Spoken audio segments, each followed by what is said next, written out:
नमस्कार दोस्तों। तो आज के हमारे बुद्ध द्वारा कहानी का विषय है आलस को जड़ से कैसे ख़त्म किया जाए। तो व्यक्ति के जीवन में आलस एक बाधा है जो उसे उसके लक्ष्य तक पहुंचने से रोकती है। आइए गौतम बुद्ध की इस प्रेरक कहानी से जानें कि आलस का मूल कारण क्या है और किस तरह उसे अपने मन मस्तिष्क से हटाया जा सकता है। किसी नगर में एक व्यक्ति रहता था। वह बहुत ही आलसी था और उसे यह बात पता थी।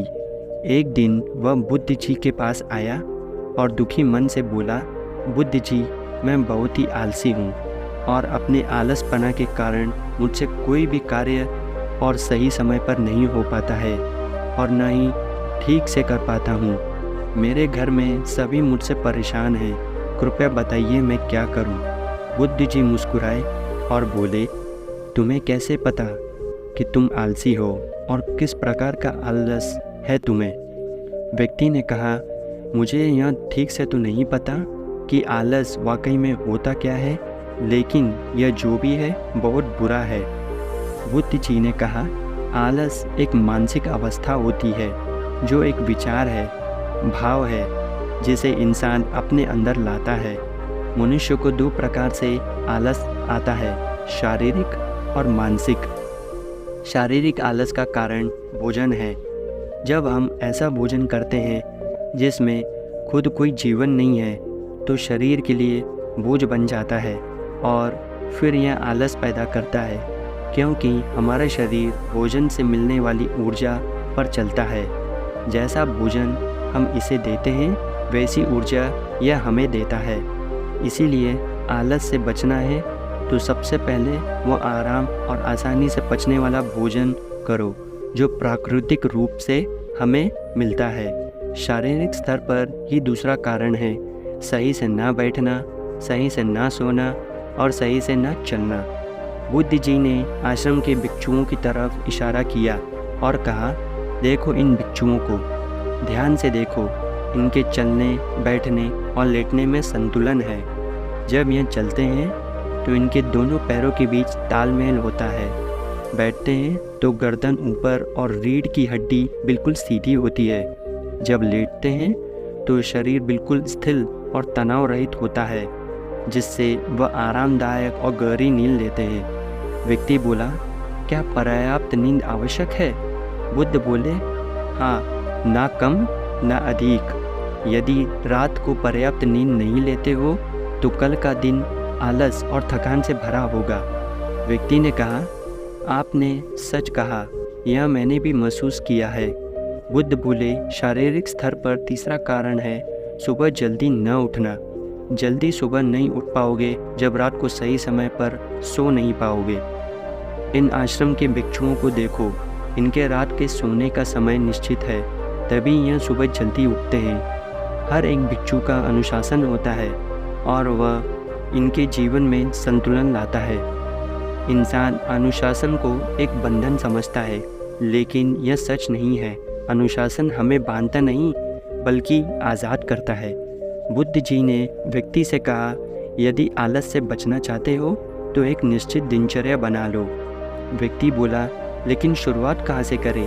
चलने से, बैठने से, लेटने से या सुबह जल्दी उठने से? बुद्ध जी बोले, इसी समय से। जो भी कर रहे हो उसे ध्यान से करो। मन के स्तर से आलस को समझो। मानसिक स्तर पर यह पहला कारण है। जब हम किसी कार्य को करने के लिए खुद को काबिल नहीं समझते तो हम आलस आता है, क्योंकि हमें वह कार्य पहले भी नहीं कर पाए थे। हम मन को यह नहीं समझाते कि पहले और अभी के कार्य में बहुत फ़र्क है। साथ ही मानसिक तौर पर हम वह नहीं है जो पहले थे। तब से लेकर अब तक हमने बहुत कुछ सीखा है। मानसिक आलस्य से बचना है तो खुद पर पहले विश्वास करना सीखो। मानसिक स्तर पर दूसरा कारण है आलसी और छोटी सोच वाले उन व्यक्तियों के साथ रहना। कई बार देखा गया है कि हमें आलसी नहीं होते, लेकिन आलसी लोगों के साथ रहने से हम भी वैसे ही हो जाते हैं। वह व्यक्ति बोला, आप सही कह रहे हैं, यह मैंने भी महसूस किया है।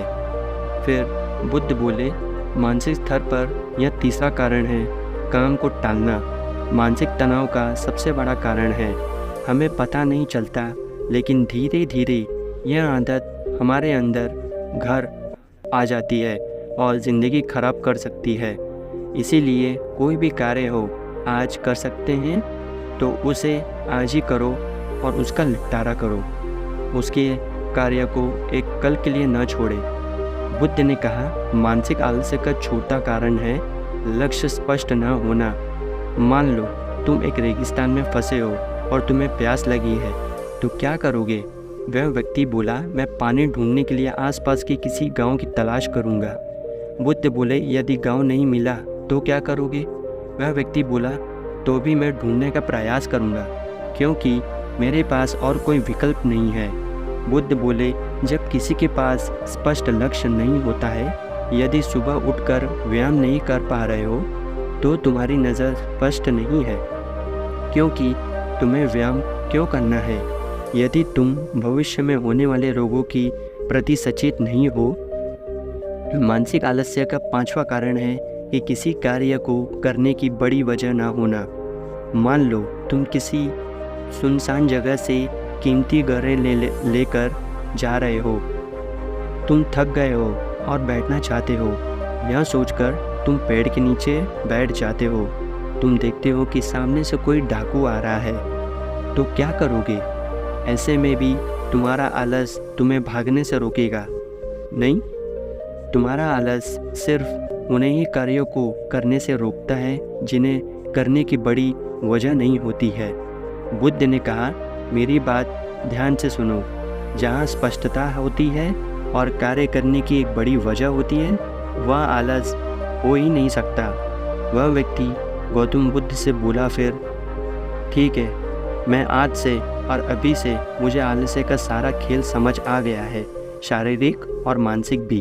तो दोस्तों, कैसी लगी आपको ये गौतम बुद्ध की सीख आलस के ऊपर? अगर अच्छा लगा तो कमेंट करके इसे लाइक करिए, और आपको अगला वीडियो किस विषय पर चाहिए वो भी आप हमें कमेंट करके ज़रूर बताइए। धन्यवाद।